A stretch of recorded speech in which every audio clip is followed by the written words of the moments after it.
Bismillahirrahmanirrahim. Assalamualaikum warahmatullahi wabarakatuh. Assalamualaikum warahmatullahi wabarakatuh. Alhamdulillah, nahmaduhu wa nasta'inuhu wa nastaghfiruh wa na'udzu billahi min shururi anfusina wa min sayyiati a'malina. May yahdihillahu fala mudhillalah wa may yudlil fala hadiyalah. Asyhadu an la ilaha illallah, asyhadu anna Muhammadan abduhu wa rasuluh, la nabiyya ba'da. Alhamdulillah, puji syukur atas segala nikmat kita panjatkan kepada Allah Subhanahu wa taala. Semoga kita selalu berharap Allah memberikan segala nikmat dan hidayahnya kepada kita, terutama yang terbaik adalah nikmat iman, dan dengan nikmat iman itulah akan menjadi kunci bagi kita, jalan bagi kita untuk mencapai yaumil akhir nantinya, dan semoga kita diakhirkan dengan akhir yang baik dengan husnul khotimah. Amin ya rabbal alamin. Dan salawat dan salam pada Nabi besar kita Muhammad sallallahu alaihi wasallam. Allahumma shalli ala sayyidina Muhammad wa ala ali sayyidina Muhammad. Semoga kita berharap Allah akan memberikan syafaat bagi kita di yaumil akhir. Baik, teman-teman, saudara-saudaraku, Pak Bambang, Prof. Bambang yang dimuliakan Allah. Sebelum kita memulai kegiatan ini, ada baiknya kita membaca basmalah. Bismillahirrahmanirrahim. Dan selanjutnya mungkin ada pembacaan Al-Quran nanti yang akan disampaikan oleh saudara Jahidin.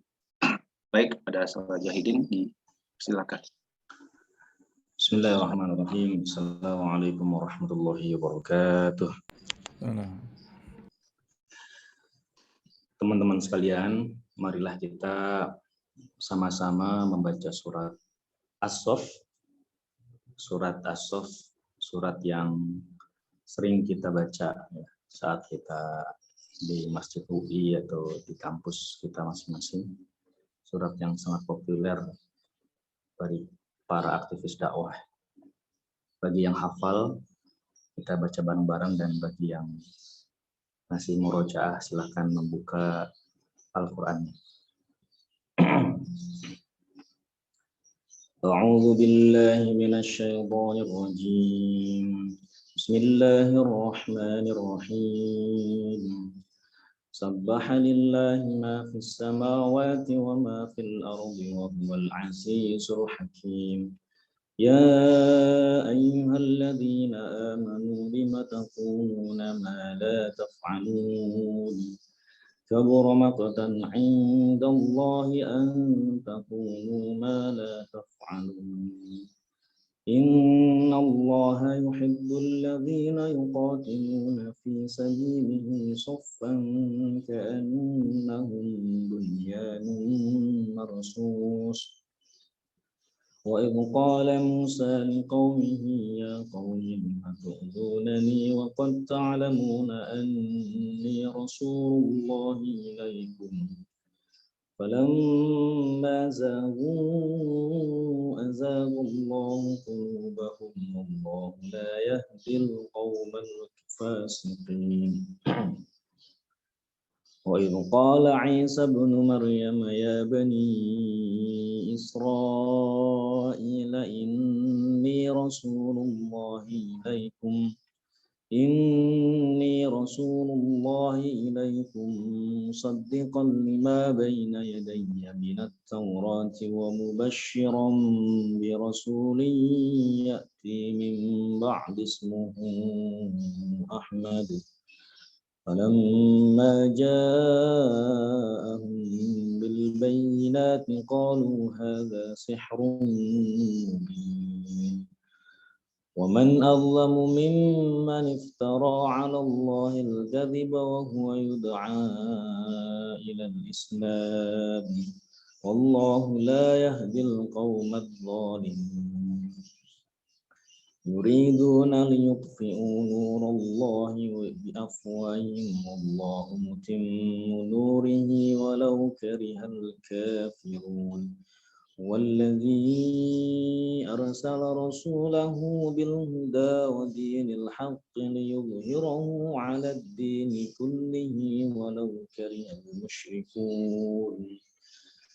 يا أيها الذين آمنوا هل أدلكم على تجارة تنجيكم من عذاب أليم تؤمنون بالله ورسوله وتجاهدون في سبيل الله بأموالكم وأنفسكم ذلكم خير لكم إن كنتم تعلمون يغفر لكم ذنوبكم ويدخلكم جنات تجري من تحتها الأنهار ومساكن طيبة في جنات عدن ذلك الفوز العظيم وأخرى تحبونها نصر من الله وفتح قريب وبشر المؤمنين يا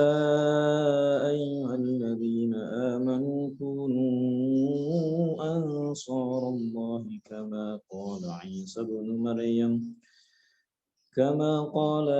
بن مريم للحواريين من أنصاري إلى الله قال الحواريون نحن أنصار الله فآمنت طائفة من بني إسرائيل وكفرت طائفة فأيدنا الذين آمنوا على عدوهم فأصبحوا ظاهرين صدق الله العظيم.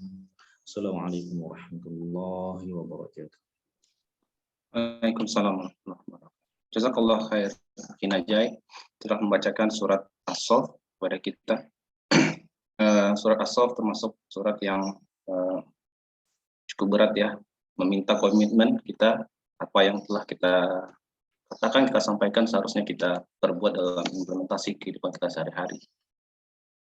Baik, sebagai informasi, kajian Syi'rah ini adalah kajian yang rutin, dan sekarang adalah kajian yang masuk ke seri ke-7 gitu.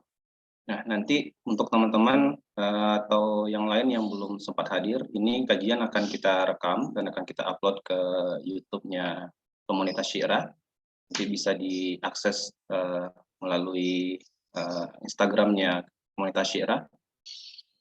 Nah, untuk kegiatan kita kali ini disponsori oleh 3 sponsor. Pertama dari Rizal Refleksi dan Bekam. Kemudian ada Ambassador Tour and Travel, dan juga dari Bytelicious. Nah, mantap. Ini Instagramnya, bisa di follow, bisa dilihat jika ingin ada yang tertarik dan atau ada yang mau ke Turki, mungkin bisa menghubungi tour tersebut. Baik, mungkin kita bisa mulai ya, masuk ke acara inti.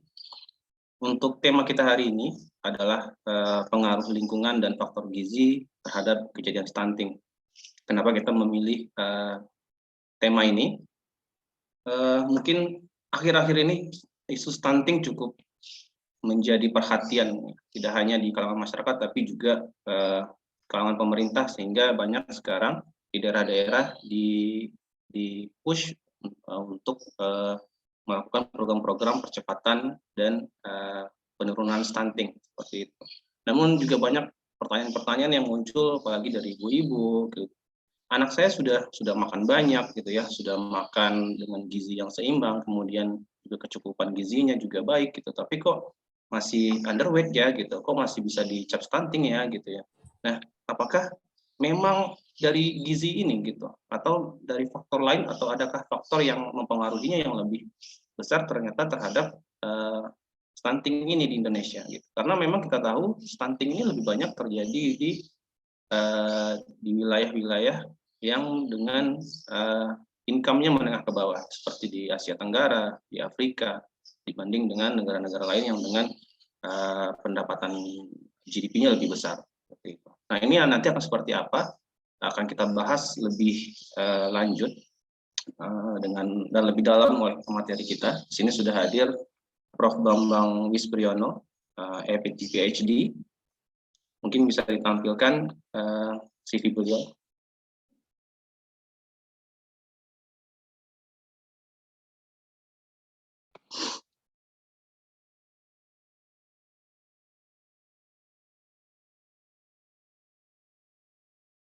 Baik, beliau adalah Prof. Dr. Andes Bambang Wispriyono, apoteker PhD. Beliau sekarang adalah guru besar di Fakultas Kesehatan Masyarakat Universitas Indonesia. Untuk pendidikan, beliau menempuh pendidikan S1 apoteker di Universitas Indonesia, kemudian S2 apoteker di Universitas Indonesia, kemudian lanjut S3 di Jepang, tepatnya di Sangyo Oda Daigaku, University of Occupational and Environmental Health.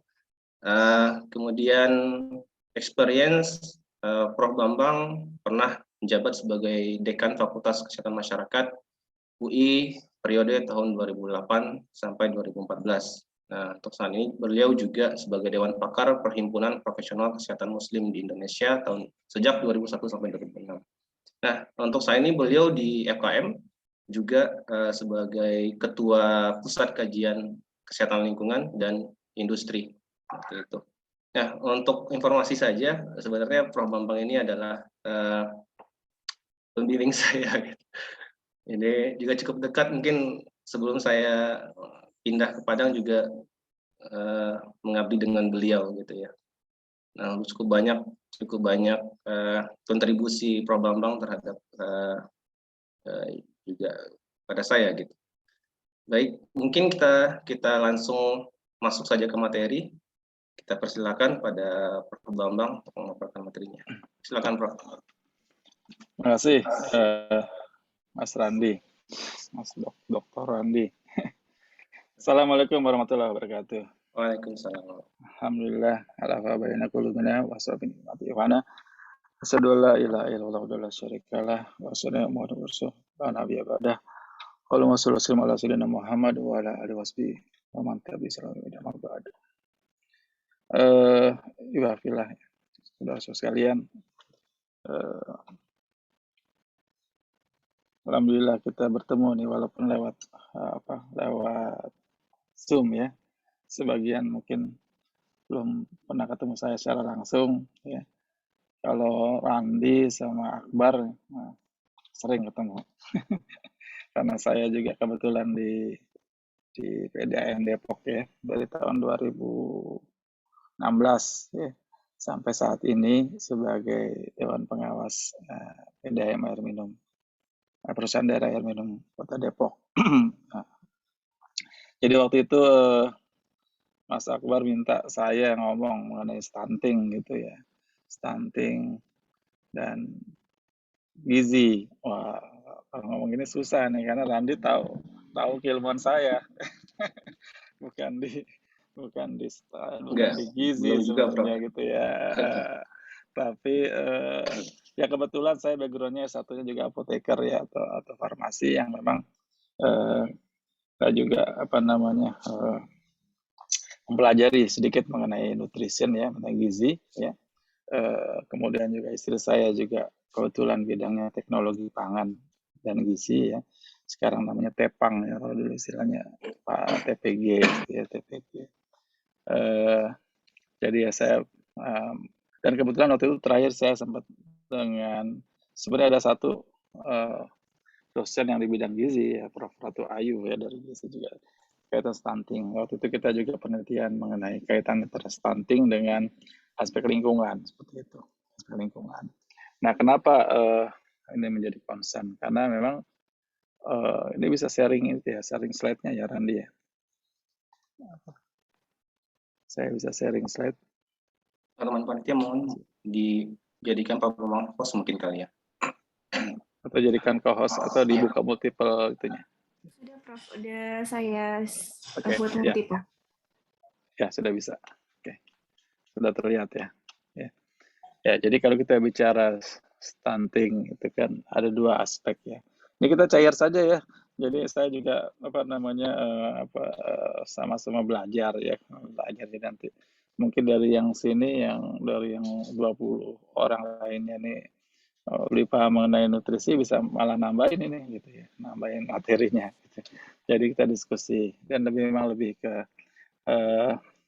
aplikasi lah gitu ya. Jadi emang kita coba ilmunya ini kita aplikasikan ya dalam keseharian kita, ya minimal dalam rumah tangga kita, ya, karena sebagian besar di sini pasti sudah berumah tangga ya, sudah punya anak ya, dan umumnya anaknya sekarang ada anak dalam masa-masa itu tadi ya, masa-masa menentukan gitu ya, menentukan karena dalam 1000 hari kehidupan itu adalah suatu kondisi yang menentukan di situ gitu ya. Jadi zaman saya dulu 20 tahunan yang lalu gitu ya, 25 tahun yang lalu, ini sekarang antum sekalian dalam fase itu seperti itu gitu. Nah jadi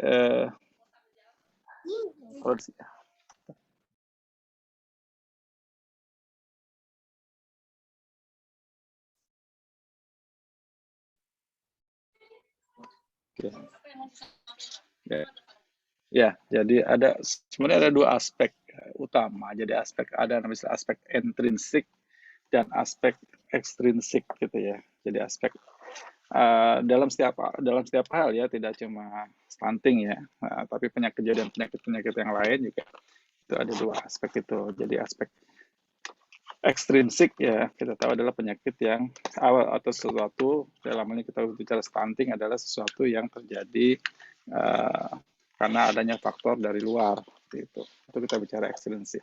Dan faktor intrinsik adalah suatu faktor yang disebabkan oleh kejadian karena aspek dari dalam ya, internal kita ya, dari dalam diri kita seperti itu.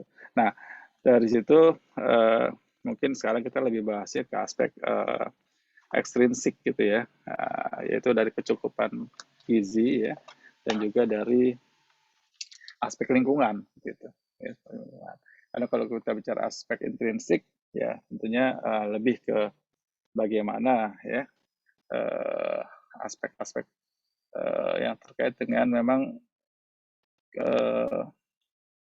kondisi ya, dikaitkan dengan genetik kita gitu ya. Jadi faktor keturunan, faktor genetik ya, itu kan mempengaruhi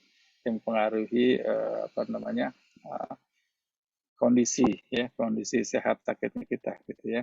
Karena ada penyakit ya, termasuk juga stunting ya, adalah suatu kondisi di mana faktor herediter ya, atau faktor turunan ya, genetik juga mempengaruhi itu. Nah inilah suatu kondisi yang ada. Nah kalau faktor ekstrinsik ya, ini utamanya adalah faktor kecukupan gizi dan lingkungan gitu. Sebenarnya dalam Al-Quran kan sudah jelas ya.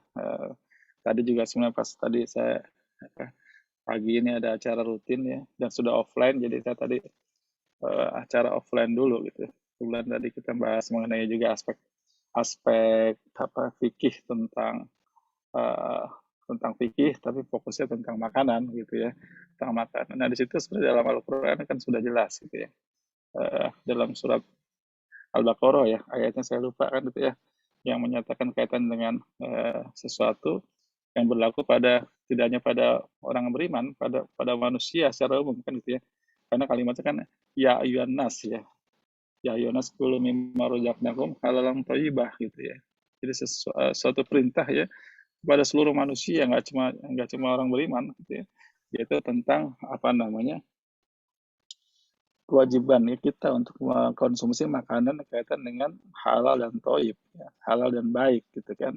Nah jadi sebenarnya ini suatu hal yang general gitu, perintah yang general ya dari Allah itu ya. Jadi ada dari sifat fisik makanannya ya. Nah tapi di ayat yang lain tadi saya lupa itu ayatnya surat berapa, mungkin bisa di sharing di sini di chat ya, surat yang menyatakan bahwa ini lebih ke orang beriman ya, karena di sini ada aspeknya adalah aspek perintah untuk kita mengkonsumsi makanan itu dari sesuatu rezeki yang baik gitu ya. Saya lupa ayatnya, nanti Mas Randi bisa cari. Ya, jadi dari rezeki yang baik gitu. Karena kalau itu tidak dari rezeki yang baik juga, maka outputnya ya, hasil dari yang dikonsumsi juga menjadi tidak baik seperti itu. Jadi halal itu tidak hanya dari aspek produk makanannya ya, tapi juga dari aspek proses ya, proses bagaimana mendapatkan makanan tersebut gitu kan, itu rezeki yang halal. Nah kalau untuk ayat ini dia tunjukkan kepada orang yang beriman gitu kan. Nah,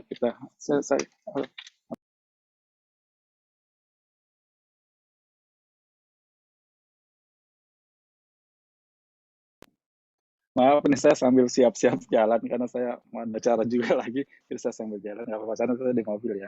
Itu. Jadi apa namanya kaitannya dengan aspek itu. Jadi sebenarnya dalam Al-Quran sudah jelas itu tertulis perintah itu. Nah, jadi yang saya mau sharing di sini adalah bagaimana dua aspek, yaitu aspek lingkungan dan aspek nutrition di sini. Ya.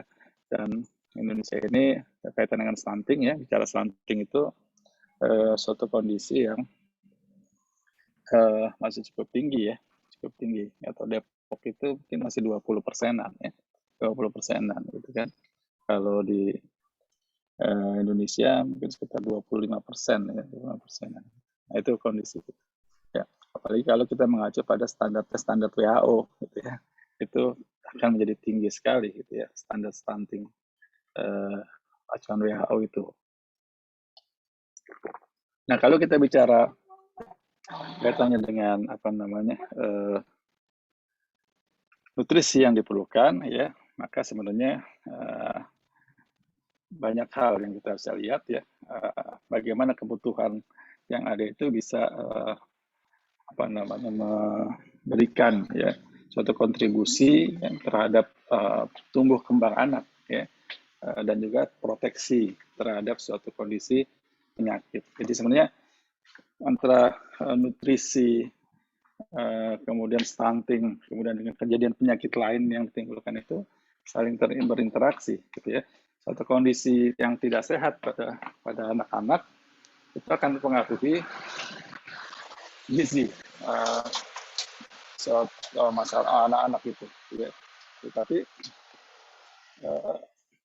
gizi yang rendah pun, yang jelek pun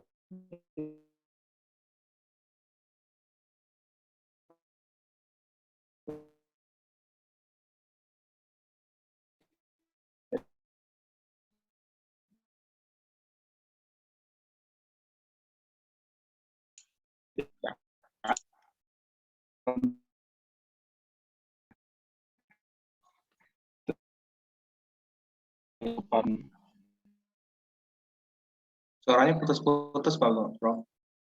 karena umumnya ada bersifat makro, ada vitamin ya.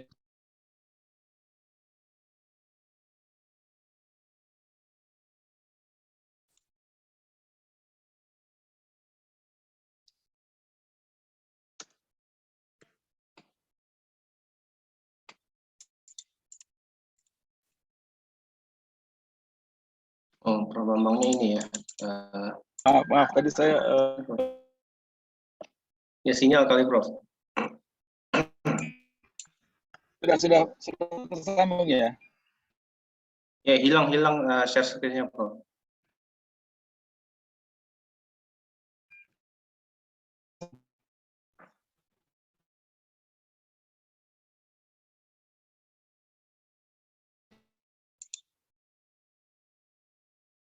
Teman-teman mungkin karena ada kendala sinyal kali ya. Nah, kita tunggu dulu.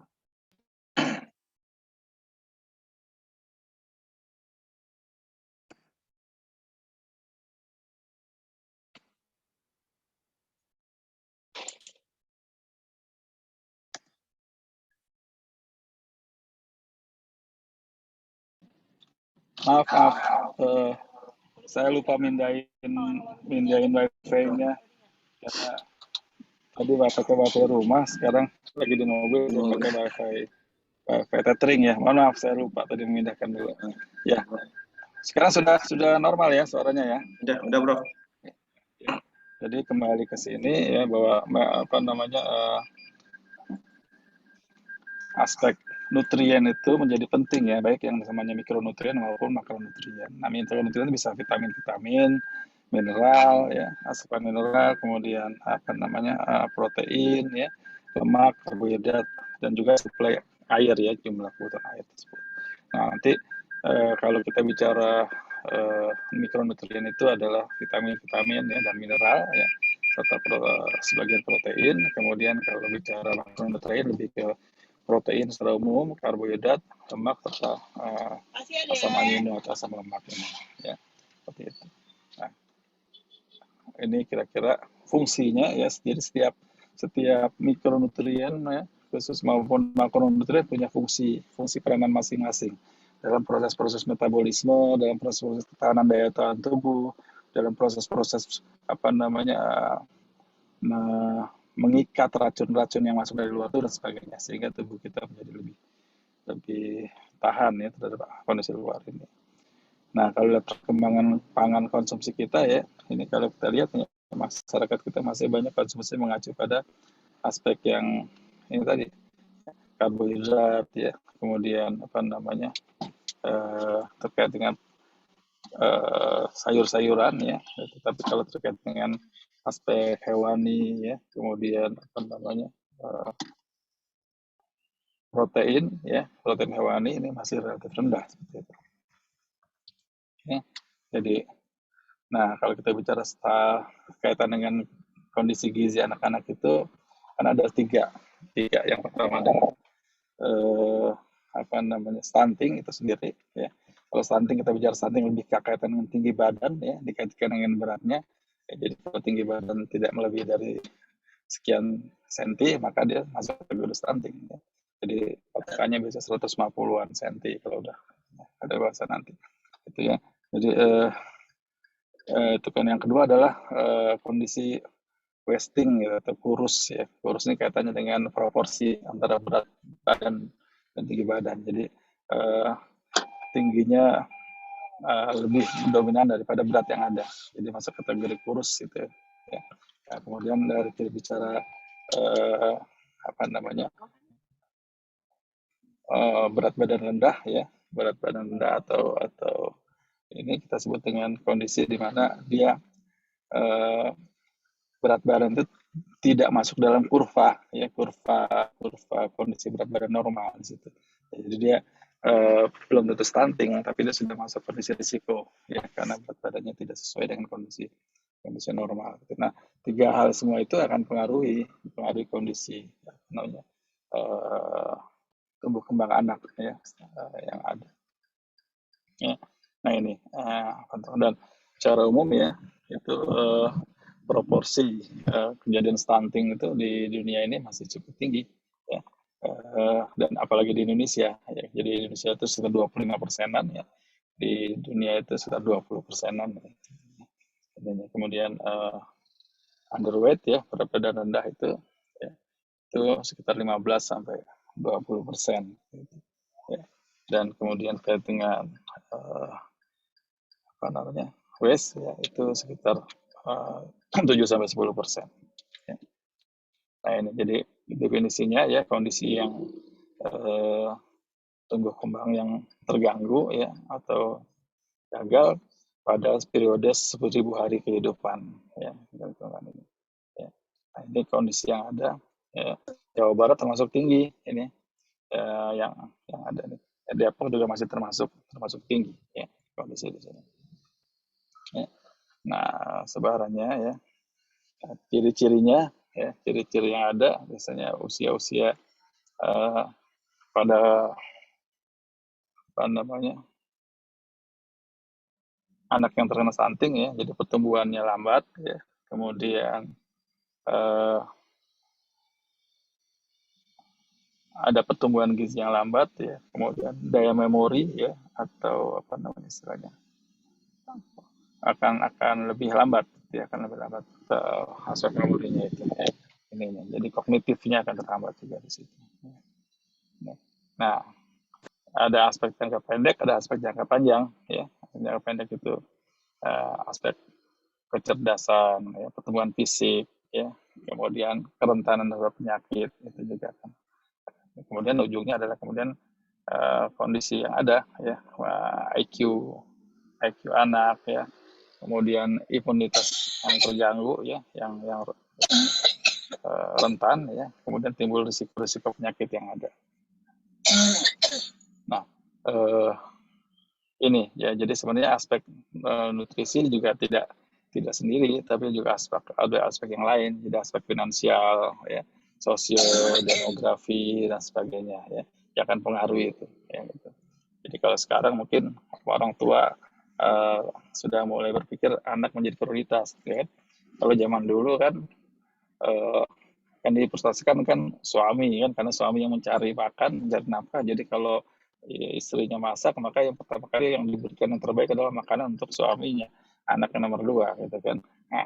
Nah, tentunya bertentangan dengan prinsip stunting pada anak yang harus diutamakan, karena anak dalam proses tumbuh kembang yang ada, gitu kan. Baru kemudian suami kan, gitu ya. Nih. Nah, ini jadi sebenarnya stunting juga tidak hanya proses terjadi karena dia setelah lahir, pada saat di kandungan pun juga sebenarnya proses stunting ini juga bisa terjadi apabila sang ibu ya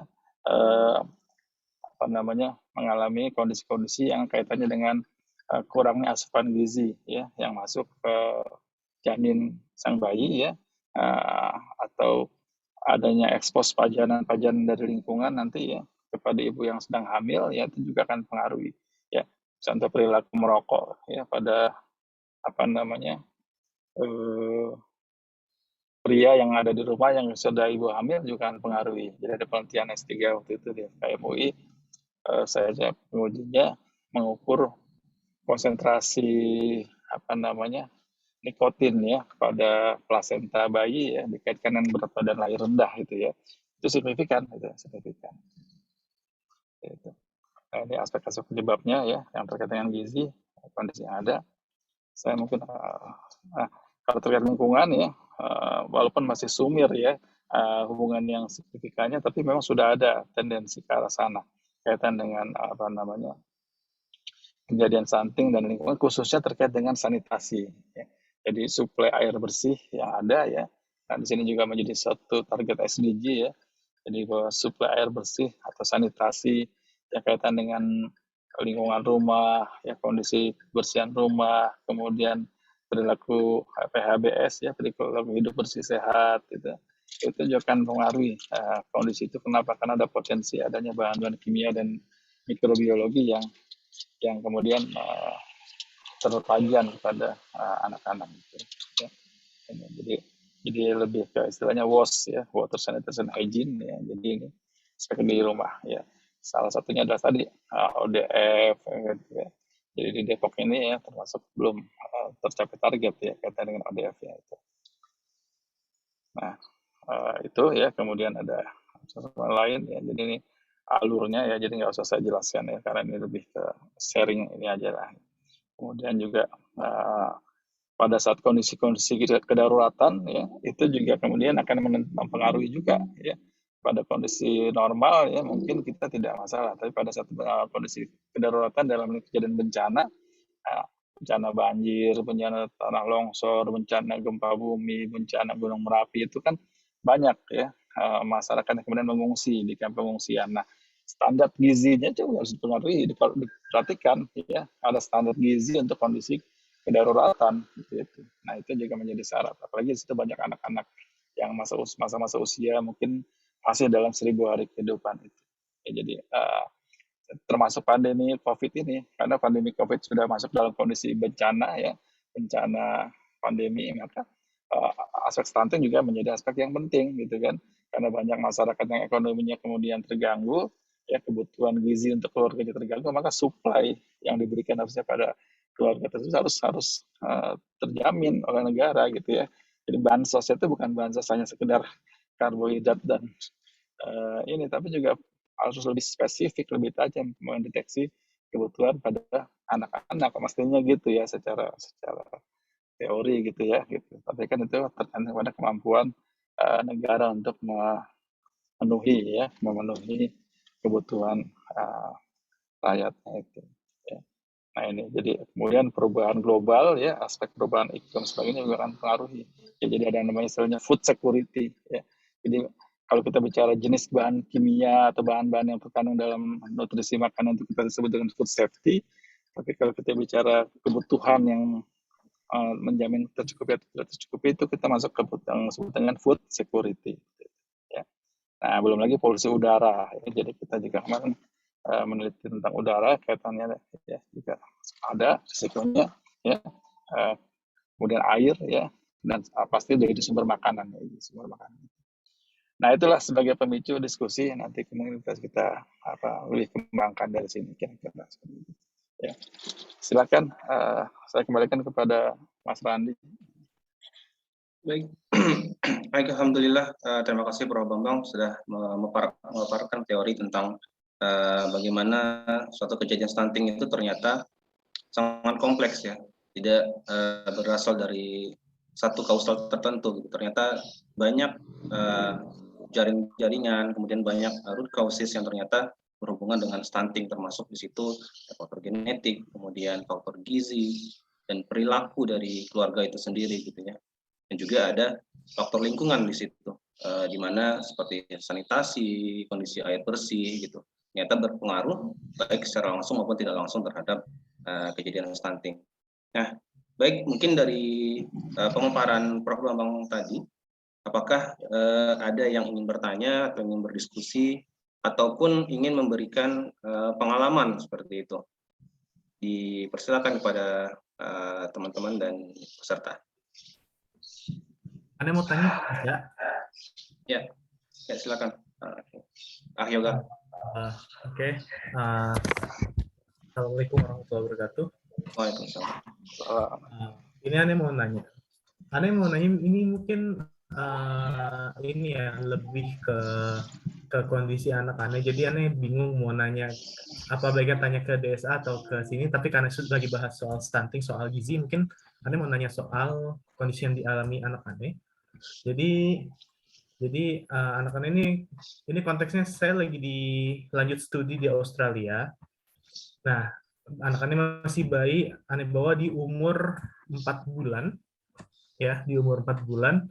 Nah, kemarin waktu ditimbang di MCH Maternal Child Health, ya, Posyandu di sini, itu pas usia 6 bulan, ternyata pas kita lihat pertumbuhan beratnya cuma berapa? Pertambahan beratnya cuma nambah 600 gram. Nambah 600 gram. Yang itu kalau menurut standar WHO ya, menurut standar WHO itu sudah garis bawah.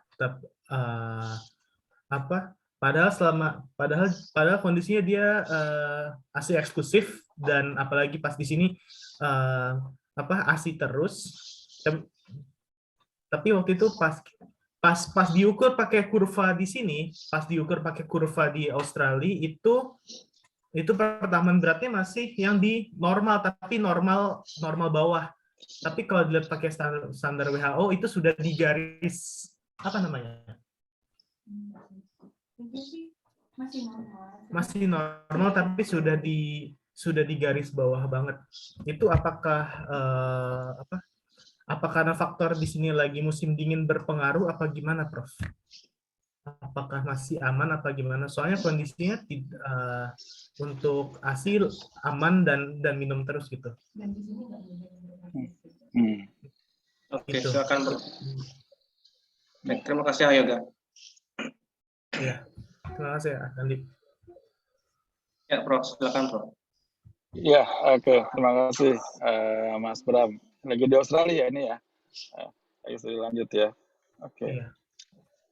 Ya, jadi sebenarnya nggak usah khawatir gitu ya, kondisi dalam suatu kondisi di mana anak kita masih di bawah garis kurva itu atau sedang pas di garis bawah itu tidak apa. Tapi yang penting dia dilihat ya, ada satu peningkatan proses kenaikan kurva di situ gitu ya. Gitu. Kan nanti kan tiap bulan kan ada pasti kan ada kontrol gitu ya. Ada peningkatan kurva di situ standar. Nah, itu yang kita pantau gitu. Yang kita pantau terus selama dia ada kalanya memang pada suatu fase di mana peningkatan berat badannya tidak sesuai yang diharapkan kan gitu kan. Nanti kan banyak faktor ya. Satu faktor yang tadi faktor mungkin ada potensi mungkin dia sedang kondisi tidak sehat ya, tidak enak badan, sakit atau apa yang mungkin kita tidak tahu karena tidak tampak fisikannya, tapi mungkin ada dalam tubuhnya yang sedang tidak enak sehingga asupan makannya sulit. Atau kedua, memang mungkin suplai ASI-nya masih belum sedang tidak mencukupi. Tapi kalau kondisi ASI mencukupi ya berarti. Nah kalau memang kemudian sudah boleh dengan makanan tambahan yang lain ya berarti mungkin perlu dilihat apakah tambahan makanannya itu memang sesuai enggak gitu ya. Jadi kalau nggak sesuai ya bisa kita cari polanya, cocoknya di jenis yang mana seperti itu. Yang penting kebutuhan nutriennya dia tetap seperti itu. Nah, kalau dia kebutuhan itu sudah terpenuhi semua semestinya, tapi belum naik juga ya nanti ada suatu kondisi ya diobservasi. Tentunya dokter anak di sini yang mengobservasi ya, spesialis anak yang melihat ada faktor apa sebenarnya di situ kan gitu ya. Jadi bisa jadi ada faktor intrinsik yang ada karena gitu ya. Itu. Nah, karena kalau dari segi suplai asupan itu sudah benar, sudah bagus ya, berarti harus diobservasi di aspek intrinsiknya seperti itu.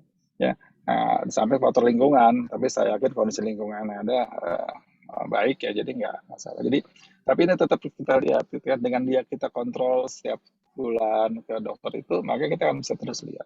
Nanti kemudian ada apa namanya istilahnya, ada saran ya dari dokter anak. Nanti kemudian juga ada bahkan sekarang sudah berkembang yang namanya spesialis gizi anak gitu.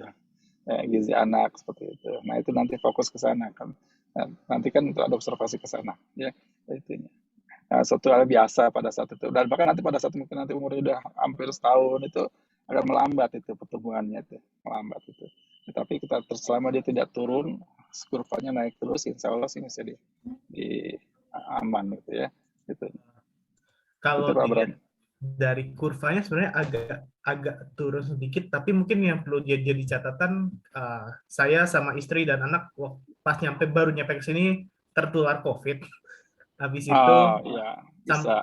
Tapi alhamdulillah anak-anak dari tinggi di atas normal, pertumbuhan tingginya di atas normal, di atas rata-rata. Cuman kalau yang waktu itu sempat agak bikin worrying karena kurvanya sedikit turun gitu aja sih. Ya berarti masuknya kategorinya kan masih berat badan belum mencapai kondisi normal kan gitu, tapi kan belum sampai ke arah potensi stunting, tidak ke arah situ, tapi memang berat badannya yang belum ini. Jadi itu banyak faktor tadi tuh, bisa tadi mungkin ya tadi penyakit COVID kan kita walaupun kondisi anak memang tidak positif, tapi bisa jadi kan gitu ya ada proses metabolisme yang terganggu juga di situ kan gitu kata ya, gitu ya. Insya Allah sih selama asupannya masih bagus nggak ada. Kecuali kalau nggak doyan makan, nggak asinya nggak mau, nah itu perlu kita waspadai. Itu warningnya ya Prof? Ya. Nah ini dari siapa ini, Mas Randi, pertanyaan berikutnya. Untuk Yoga cukup ya, insya Allah cukup. Baik Prof, ada pertanyaan lagi nih Prof melalui chat. Ini dari Ahmad Syarifuddin. Dari atas dulu ya. Dari Denti. Ini bertanya apakah ada contoh sukses bayi yang berhasil keluar dari stunting. Kemudian intervensi apa yang dilakukan sehingga bayi tersebut bisa kembali tumbuh dengan baik. Prof. Jadi mungkin lebih ke intervensi dan metode intervensinya, Prof. Ya, sebenarnya kalau ini lebih ke praktisi nih ya, ke dokter anak atau itu kalau tadi ada sekarang juga kalau di kota-kota besar ya untuk di luar negeri, di Australia juga mungkin ada namanya dokter ini tentang laktasi ya, ahli laktasi.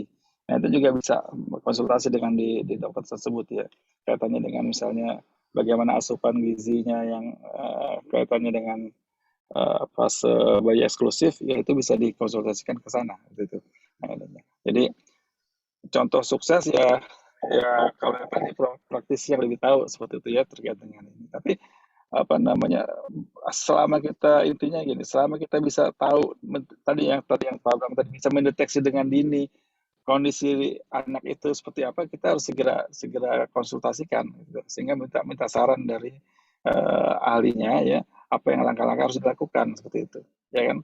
Aspek pertama aspek asupan gizi, kemudian aspek monitoring kondisi penyakit yang ada, observasi, nah seperti itu. Nah kalau sudah ketemu faktor risikonya, baru kemudian kita hilangkan faktor risiko tersebut gitu ya. Jadi itu yang ini, karena yang sering itu begitu kita tahu faktor risikonya tapi kita nggak telaten gitu ya, nggak telaten itu anak nggak mau makan itu ya sudah dibiarin aja, nggak malah senangnya makan yang aneh, yang makan yang tidak nutrisinya nggak ada atau rendah kan gitu ya. Harusnya dicari dengan pola-pola yang lain kan gitu ya. Misalnya dengan jenis-jenis makanan yang lain, variasi yang lain dan sebagainya, itu akan pengaruhi gitu. Jadi ketelatenan dalam hal mengikuti saran dari dokter atau dari ahli laktasi tadi itu ya itu penting gitu.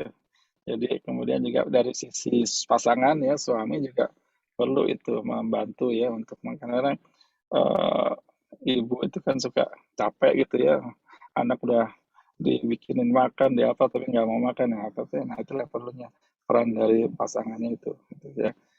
Dan itu kalau sudah itu dilaksanakan tinggal observasi berikutnya tiap bulan dilihat ada peningkatan apa tidak dan sebagainya seperti itu dan itu banyak program jadi stunting itu bukannya nggak bisa diselesaikan sebenarnya tapi bisa diselesaikan selama dalam proses 1000 hari kehidupan itu bisa dideteksi. Jadi kalau misalnya contoh program pemerintah daerah kalau sudah tahu di suatu wilayah itu ya di Depok ini yang banyaknya di daerah-daerah yang ya kita ada 11 kecamatan itu daerah-daerah tertentu yang memang dari segi aspek ekonominya masih relatif lebih rendah ya itu cukup tinggi Sawangan, Bojong Sari, ya Tapos ya itu tinggi. Nah itulah kemudian ada program-program apa di situ ya kan terkait dengan itu maka dibutuhkan anggaran yang fokus di situ ya posyandunya dihidupkan dan sebagainya gitu ya kaitannya dengan di situ. Jadi posyandu itu bukan hanya sekedar ditimbang kemudian udah, tapi kalau memang ada kejadian kasus stunting di situ harus ada intervensinya di program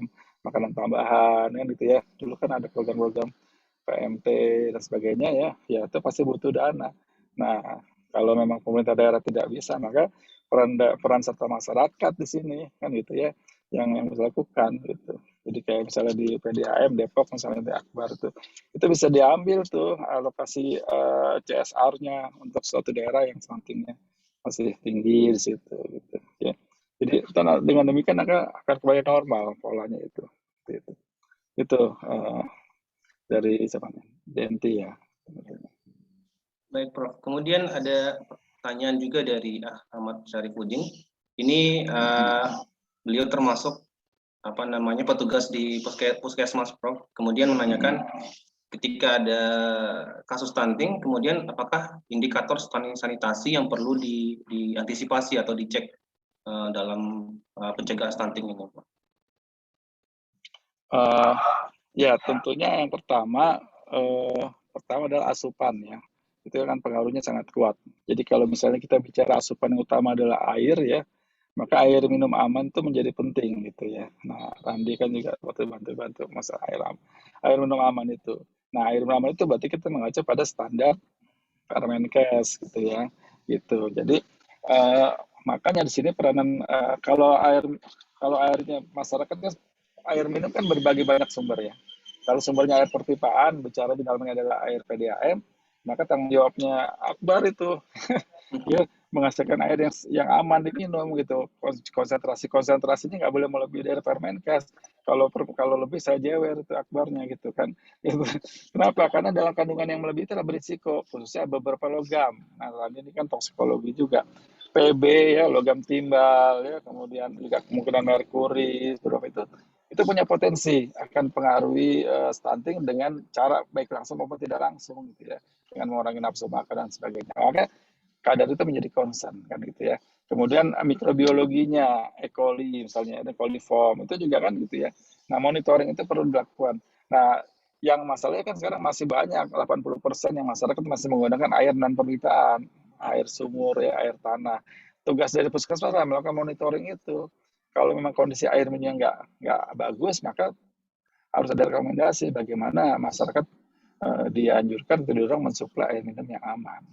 Yang ketiga adalah air yang banyak adalah penggunaan air damiu ya, air minum isi ulang. Nah ini juga menjadi standar itu. Nah peranan dari regulator lah untuk memantau bahwa mereka menjual air yang memang memenuhi standar yang ada. Itu dari sisi minum air yang dikonsumsi. Ya belum lagi nanti aspek perilaku ya, perilaku misalnya adanya kontaminasi mikroba karena dia buang air sembarangan ya, kemudian perilaku cuci tangan itu juga penting ya. Jadi habis dia main di tanah segala macam, terus makan gitu kan, anak orang tua biarin aja. Nah itu juga pengaruh ke situ.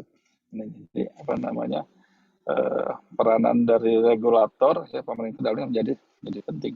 Itu Pak Ahmad ya, Sarifuddin. Ini harus rutin ya, puskesmas harus punya anggaran rutin untuk sanitariannya, untuk melakukan monitoring kualitas lingkungan itu ya, di masyarakat gitu. Ini. Oke, Prof. Berarti ternyata kalau di Depok ini yang bertanggung jawab terhadap stunting ini Akbar ya, Prof ya. Nanti kalau anak-anak yang tinggal di Depok banyak stunting nih, tinggal di telepon aja nih Akbarnya nih, ini gimana nih airnya nih. Kalau makanya harus didorong bahwa masyarakat Depok harus pakai air PDAM gitu kan. Karena dengan minum air PDAM paling tidak salah satu faktor risiko bisa tertanggulangi. Ya, itu di sisi lain PDAM harus memberikan kualitas air minum yang aman gitu kan, gitu bahasanya kan gitu istilahnya sekarang kayak gitu. Nah belum lagi ada makanan, kalau makanan lain lagi urusannya itu tadi kan. Nah itu tadi ada sponsornya kan, ada yang dari apa food apa tadi itu. Nah itu tuh bagaimana itu membuat makanan yang sehat ya, yang nutrisi tinggi ya, sehingga kita apa namanya, generasi kita ini generasi yang tangguh gitu nanti ke depannya itu. Ya. Baik, terima kasih, Gitu. Prof. Saya mungkin izin sharing, Prof. Ya. Ya kebetulan di apa namanya di Padang kan juga di Sumatera Barat khususnya Prof kan termasuk salah satu provinsi dengan apa namanya target intervensi stunting juga, ya, Prof. Nah ternyata dari semua kabupaten itu ada satu kabupaten yang paling tinggi stuntingnya itu Kabupaten Solok gitu. Nah mungkin dari sini beberapa orang kita tahu kalau Solok itu kan termasuk penghasil beras gitu. Untuk ketahanan pangan sendiri sebenarnya nggak ada masalah gitu. Kita di Solok itu ternyata pangan gizi itu sebenarnya tercukupi, tapi ternyata setelah dicek kasus stuntingnya tinggi gitu. Nah ini mungkin bisa jadi ada faktor lingkungan tadi, Prof, kayak misalnya unsur sanitasi yang rendah gitu ya.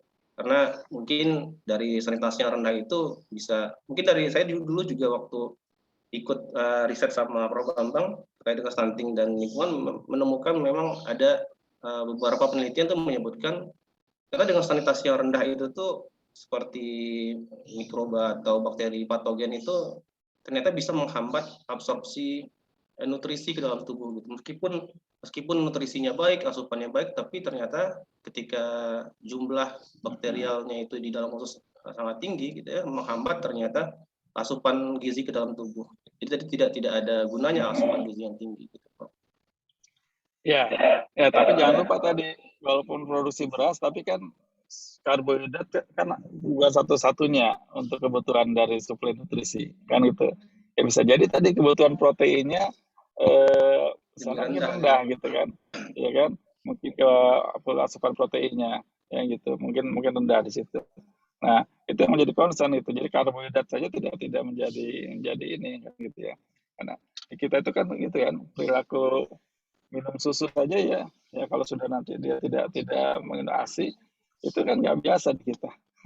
Nah itu contoh gitu ya. Dan kemudian juga kebutuhannya pun juga belum terpenuhi kan gitu ya, karena masih produk eksklusif kalau di Indonesia itu kan gitu. Kalau yang pernah di luar negeri ya Randi, Pak Bram itu salah udah menjadi kebutuhan primer gitu kan. Apa namanya, protein itu kan gitu. Nah itu jadi aspek di sana faktor lingkungan ya, lingkungan juga jelas. Ada lagi, terima kasih tambahannya. Tadi di chat masih banyak nih. Ada coba yang ini, Prof. Apa namanya, ini dari Eka. Ternyata ada perbedaan antara aplikasi dengan buku KIA nih, Prof. Jadi kalau ketika di buku KIA itu status gizinya rendah, tapi ketika dibandingkan dengan di aplikasi malah status gizinya baik gitu. Apakah ada perbedaan standar yang digunakan atau yang terbaik itu sebenarnya standar yang mana, Prof? Iya, apa namanya, tergantung ya kalau dia pakainya dari WHO atau dari ini ya. Tapi kemudian yang dibikin oleh Kemenkes itu bisa dipakai itu yang ada di Posyandu itu sebenarnya sudah baku ya sebenarnya ininya kan, itu udah udah yang paling minim ya, ini standarnya yang apa namanya sudah di adjust dari standar yang WHO sebenarnya gitu ya. Jadi apa namanya, ini kan kalau di buku 100 giga anak kurang, tapi di aplikasi 100 giga baik ya ininya. Ya tadi itu ya, bisa jadi standar yang dipakai di sana di buku itu masih yang lama kali ya, karena dia sebenarnya sudah ada adjusted ya dari WHO. Nah kalau kita mengacu pada WHO ya di buku itu mengacu WHO memang tinggi. Jatuhnya kita pasti di bawah terus ya kondisi Indonesia ini. Tapi tidak berarti kemudian tadi yang apa namanya, itu berarti otomatis pakan berisiko itu sebagai warning saja sebenarnya gitu ya, sebagai warning. Jadi sebenarnya kalau kita dipakai yang aplikasi itu mungkin dengan hitungan yang lebih soft ya, yang lebih moderat ya, itu sudah masuk baik gitu. Tapi nah, jadi ini jadi warning kita gitu kan ya, kalau kita di situ sudah kurang berarti ya kita tidak usah khawatir berlebihan, tapi juga mesti mesti waspada ya. Idealnya kan kita dua-duanya bagus gitu, karena kalau ibaratnya kan kita tidak ingin berada pada margin di sana, marginnya baik tapi pada margin bawah gitu kan, yang di sana kurang tapi kurang pada margin yang di atas gitu kan. Nah, mending yang aman kan di tengah gitu. Jadi sebenarnya itu kan jadi warning. Jadi nggak usah ada rasa kekhawatiran yang berlebih gitu kan. Karena itu kan tabel itu kan sebagai indikator saja sebenarnya, sebagai indikator acuan. Tapi yang penting adalah bagaimana kita sudah yakin bahwa asupan gizinya sudah terpenuhi, penyakit-penyakit yang ada juga sudah kita monitor ya, karena kondisi penyakit yang terus menerus terjadi dialami menjadi rentan anak itu gitu ya kan, sakit-sakit yang terus menerus gitu kan itu rentan gitu. Jadi itu perlu kita juga ini kan gitu, kita observasi tidak hanya gizinya saja gitu ya gitu ya. Nah oke, kemudian apa nih Ini ada lagi dari Prof Pak dari Nur Muhammad. Muhammad Arifin Prof. Ini terkait dengan mungkin permasalahan hampir seluruh orang tua zaman sekarang nih Prof. Jadi kalau makan tuh harus dilihatin YouTube dulu deh, kalau nggak itu nggak makan Prof gitu. Ini apa ada efek sampingnya ke pertumbuhan anak atau gimana Prof? Ya, ya ada pastinya, karena kan berarti kan suplai jumlahnya kan terganggu ya dengan konsentrasi dia yang pecah di situ. Mungkin mestinya, nah itulah mestinya kita kalau nyuruh anak juga kita nyontoin gitu ya. Itu. Jadi kalau misalnya nyuruh anak makan jangan nonton makan sambil main HP, tapi nyuruhnya sambil kita main HP juga gitu ya. Kan ya sama aja gitu kan. Idealnya adalah kita mulai membiasakan, oke, yuk makan, yuk sambil anaknya makan, disuapin sama ibunya, bapaknya juga makan, ikut makan di situ. Sehingga anak juga termotivasi untuk fokus untuk satu hal. Dibanding dengan dia sambil melakukan aktivitas yang lain, gitu. Berarti konsentrasinya akan pecah dan mati suplainya nggak akan terpenuhi ya, seperti itu. Ya, jadi memang iya gitu. Jadi walaupun mungkin kalau nggak makan, kalau nggak nonton nggak makan, ya itu mungkin karena sudah terjadi itu kebiasaan itu. Nah, kan pelan-pelan dikurangin lah. Jadi mungkin nggak bisa langsung nggak boleh, pokoknya nggak boleh nonton. Nggak bisa juga nanti, tapi frekuensi dikurangi, dicari polanya yang pas gitu ya. Seperti apa anak ini, seperti apa ya. Mungkin jenis makanannya dibuat variasi dan sebagainya gitu kan, atau suasana makannya gitu kan, ya kan diinikan gitu kan, atau dibiasakan. Banyak kan misalnya anak maunya makan sendiri, orang tuanya nggak boleh, harus disuapin. Ya ini anaknya nggak mau makan kan gitu ya. Tapi ya jadi misalnya dikasih 2 porsi, 1 porsi buat anaknya buat ngacak-ngacak makanannya boleh, sambil ibunya juga pegang makanan untuk disuapin ke anaknya gitu. Jadi kombinasi itu kan gitu, karena kalau dikasih anak kedua ngacak-ngacak makanan ya nggak ada yang nggak banyak masuk juga kan gitu ya. Tapi kalau ibunya mau nyuapin semuanya nanti anaknya nggak mau makan. Nanti variasi itu dicari polanya itu ya, itu. Jadi pelan-pelan dikurangi ya, di ini kan gitu, ya. Jadi efeknya pasti ya konsentrasinya akan kurang, ya nggak bisa fokus ke situ. Dan termasuk mulai dari orang tuanya juga ya Prof ya? Ya, termasuk pilihan makanan ya, banyak misalnya ada anak yang doyan cuma makan pakai kerupuk gitu ya, dibiarin aja makan pakai kerupuk sama kecap doang. Nah ini ya kebiasaan yang nggak bagus gitu kan. Jadi cari dia senangnya makan apa. Oh dia senang makan tempe, tapi tempenya harus diapain ya. Itu kita olah makan tempe itu jadi sesuatu yang dia mau makan di situ kan gitu ya. Jadi jangan paksakan menu makanan juga, jangan hanya nurutin maunya bapaknya. maunya bapaknya maunya rendang gitu kan, anaknya suruh pakai rendang juga, kan nggak bisa gitu.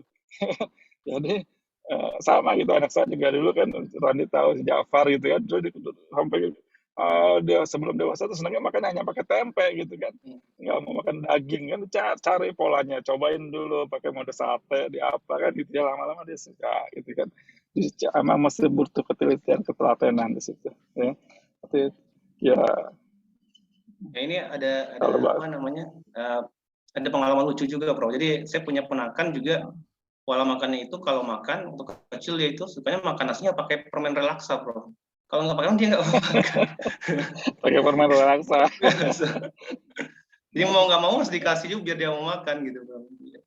Ya nggak apa-apa kalau sambil dalam relaksanya ada kemudian tambahin lagi menu makanannya pakai menu protein tinggi nggak apa-apa. Tapi kalau cuma pakai raksa sama garam doang ya nggak ada itunya. Jadi memang kita harus paham itunya apa namanya asupan itu. Ya. Jadi kita nggak usah takut bahwa kita akan apa namanya ini. Yang penting anak sehat ya itu yang menjadi prioritas gitu ya, menjadi prioritas. Gitu. Prof, ini ada pertanyaan jadi mungkin ini yang terakhir kali ya, Prof ya.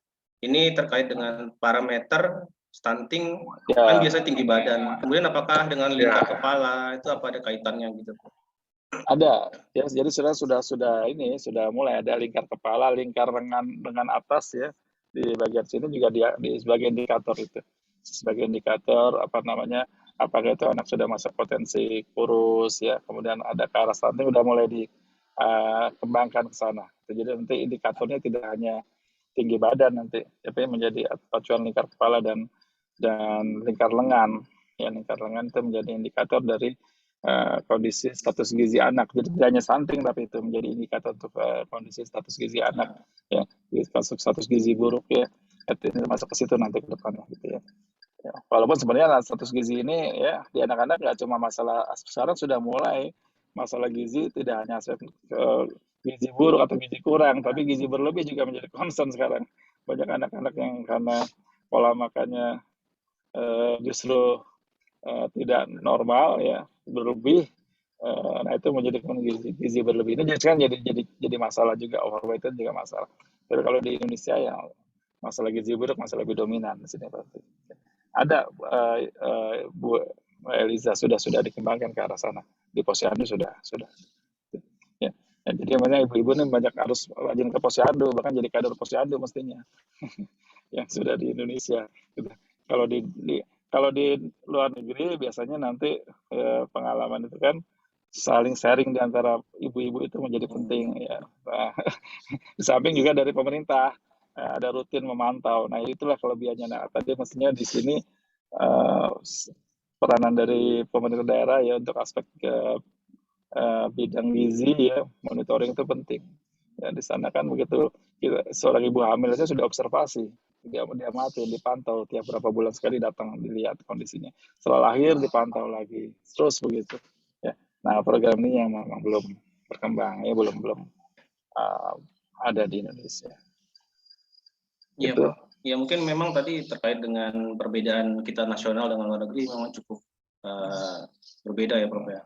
Karena mungkin di luar negeri kayak misalnya pengecekan pertumbuhan, kadang kalau kita kan di Indonesia kita datang sendiri ke posyandu, kadang kalau nggak datang juga nggak jadi terpantau gitu.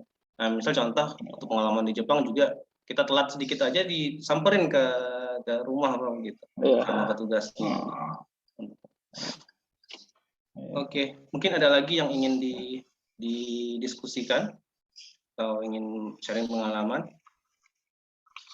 Kalau tidak ada, mungkin akan kita cukupkan ya.